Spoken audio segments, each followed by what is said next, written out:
BA पाठ द्वितीय,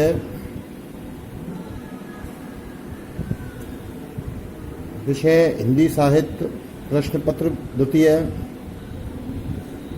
और आज का जो विषय है वो है विचार अभिव्यक्ति की स्वतंत्रता। प्रिय विद्यार्थियों,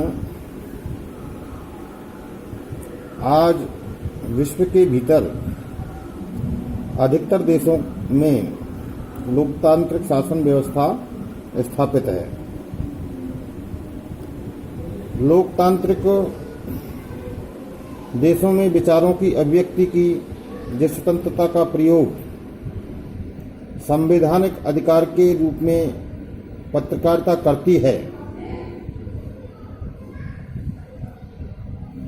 उसकी आज हमें चर्चा करनी है। भारत जैसे देश के भीतर इसका प्रयोग संवैधानिक स्तर पर किया जाता है, वैसा विश्व के अन्य राष्ट्रों के भीतर देखने को नहीं मिलता है। यद्यपि विदेशों में पत्रकारिता की स्वतंत्रता अन्य रूपों में उपलब्ध होती है। जहाँ तक पत्रकारिता की स्वतंत्रता की अभिव्यक्ति से आशय है, तो वह भारत देश में संवैधानिक देन है। उसका दायित्व इस वजह से और अधिक व्यापक हो जाता है क्योंकि पत्रकारिता जनता और सत्ता के बीच अपनी विश्वसनीयता की स्थापना इसी अभिव्यक्ति की स्वतंत्रता से ग्रहण करती है। देखिए, पत्रकारिता के इस दायित्व के प्रति उदासीनता की वृत्ति को देखकर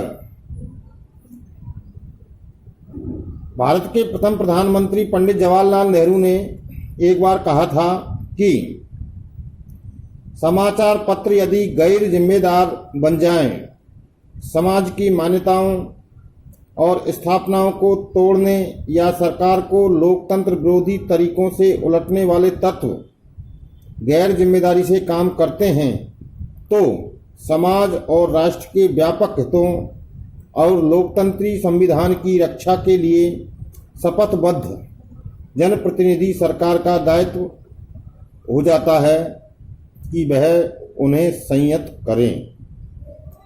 तो इस प्रकार के विचार भारत के प्रथम प्रधानमंत्री ने व्यक्त किए थे। भारतीय संविधान ने अभिव्यक्ति की स्वतंत्रता दी है। नेहरू ने इस अभिव्यक्ति की स्वतंत्रता के बारे में कुछ मूलभूत सिद्धांत प्रतिपादित किए।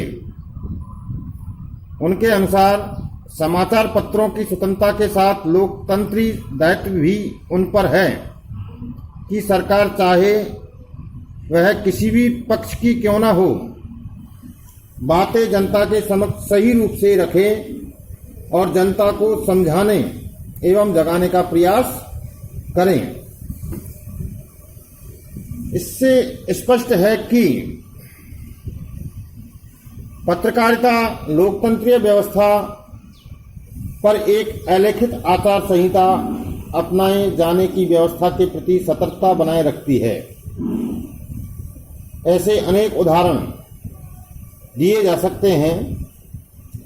भारतीय लोकतंत्र और संविधान की व्यवस्थाओं ने न्यायपालिका, व्यवस्थापिका और कार्यपालिका को दिए गए दायित्वों के साथ इन सभी के दायित्वों पर सतर्क दृष्टि और दिशा निर्देश के लिए एक महान दायित्व का यह चौथा स्तंभ पत्रकारिता को स्वीकार किया गया है।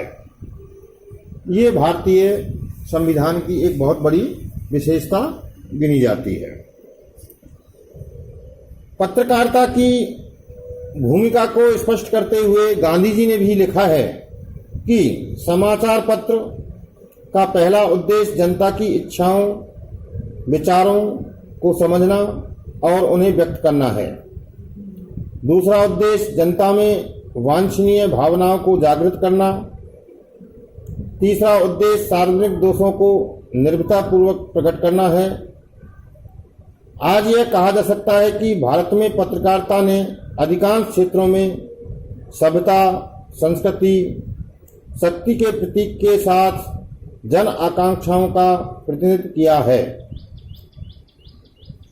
उपर्युक्त विवेचन के आधार पर पत्रकारिता ने अपनी भूमिका दो रूपों में निभाई है। पहला रूप नवीन मूल्य संस्थापना और दूसरा है समस्या का समाधान। नवीन मूल्य संस्थापना से तात्पर्य है लोकतंत्र प्रणाली में अभिव्यक्ति की स्वतंत्रता जहां सभी को संवैधानिक स्तर पर मिलती है, वहीं पत्रकारिता या समाचार पत्रों को भी यह स्वतंत्रता मिली हुई है, जिसके अंतर्गत समाचार पत्र तटस्थ और निरपेक्ष रूप में शासन की आलोचना करते हैं। तो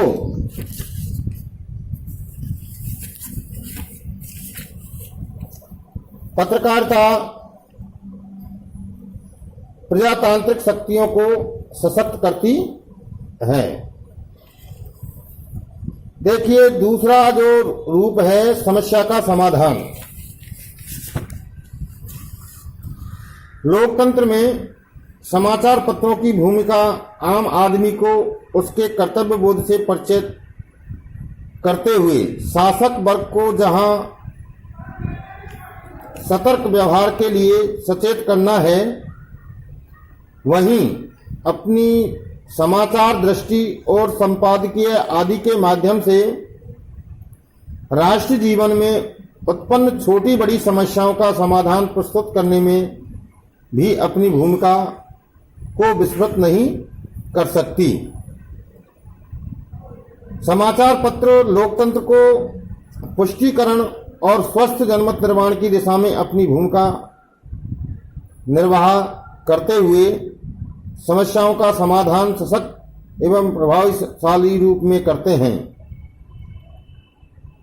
इसीलिए जॉन मिल्टन ने एक बार कहा था कि मुझे समाचार या सच्चाई जानने की स्वतंत्रता दो, फिर कोई भी किसी प्रकार से परतंत्र नहीं रह सकता है। संपादकीय लेखन और समाचारों के विश्लेषण से राष्ट्र में उत्पन्न विविध समस्याओं के समाधान का मार्ग प्रशस्त करते हुए तथा इस संबंध में जनमत निर्माण भी करते हैं। इस प्रकार समाचार पत्र अपनी तटस्थता और निष्पक्षता के आधार पर राष्ट्र हित और नागरिक जनमत निर्माण करने में सफल होते हैं।